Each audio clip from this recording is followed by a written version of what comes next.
ایک شخص تھا جو کہ بڑا امیر کبیر تھا، بہت بڑا اس کا کاروبار تھا جس میں درجنوں ملازمین تھے۔ اس کا گھر بھی کافی بڑا تھا اور اس میں نوکر چاکر بھی کام کرتے تھے۔ دن بھر وہ اپنے بزنس مین رہتا، شام کو گھر واپس آتا۔ اس کا جو اپنا بیڈ روم تھا وہ ایک جوان العمر لڑکی صفائی کرتی تھی۔ ایک دن وہ اتفاق سے وقت سے پہلے گھر آ گیا۔ جب یہ اپنے کمرے میں آیا اور نوجوان لڑکی کو صفائی کرتے ہوئے دیکھا، بس شیطان نے اس کے دل میں خیال ڈالا کہ میں اس لڑکی کو روک لوں تو اس کی آواز کوئی نہیں سنے گا۔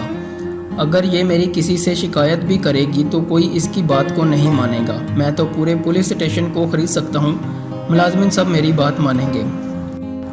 لڑکی نے دیکھا کہ مالک وقت سے پہلے ہی آ گئے ہیں تو وہ جلدی سے جانا چاہا تو مالک نے فوراً ایک زوردار آواز میں کہا، ٹھہر جاؤ۔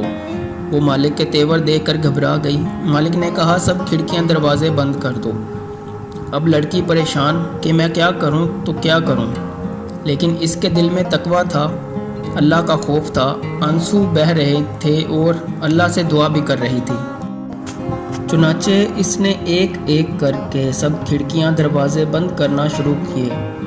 کافی دیر ہو گئی لیکن وہ آ نہیں رہی تھی۔ مالک نے ڈانٹ کر کہا، کتنی دیر ہو گئی، اب تک دروازے کھڑکیاں بند نہیں کی اور تم میرے پاس آئی نہیں؟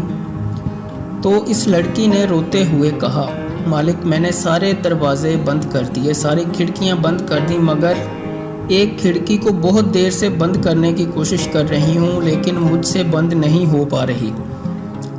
تو اس نے غصے سے کہا، وہ کون سی کھڑکی ہے جو تجھ سے بند نہیں ہو رہی؟ تو لڑکی نے کہا، میرے مالک، جس کھڑکیوں سے انسان دیکھتے ہیں، جن کھڑکیوں سے مخلوق دیکھتی ہے، وہ میں نے ساری بند کر دی ہیں، لیکن جس کھڑکی سے رب العالمین دیکھتا ہے، اس کھڑکی کو بہت دیر سے بند کرنے کی کوشش کر رہی ہوں لیکن مجھ سے بند نہیں ہو پا رہی۔ اگر آپ سے بند ہو سکتی ہے تو آ کر بند کر دیں۔ فوراً بات سمجھ میں آ گئی کہ واقعی میں اپنے گناہوں کو انسانوں سے چھپا سکتا ہوں لیکن رب العالمین سے نہیں چھپا سکتا۔ وہ اٹھا، جلدی سے وضو کیا، نماز پڑھی، اللہ سے معافی مانگی۔ فائدہ: ہم میں سے ہر شخص غور کریں، کوئی اس کھڑکی کو بند کر سکتا ہے جس سے رب العالمین دیکھتا ہے؟ تو پھر ہم جرأت کے ساتھ گناہ کیوں کرتے ہیں؟ تو پھر ڈٹائی کے ساتھ گناہ کیوں کرتے ہیں؟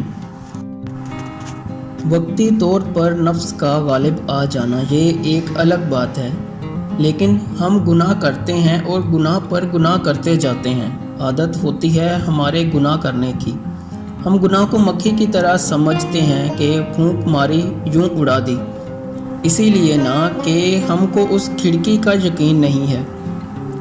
اللہ پاک ہم سب کو یقین کی دولت سے مالا مال فرمائے اور گناہوں سے بچنے کی توفیق عطا فرمائے، آمین۔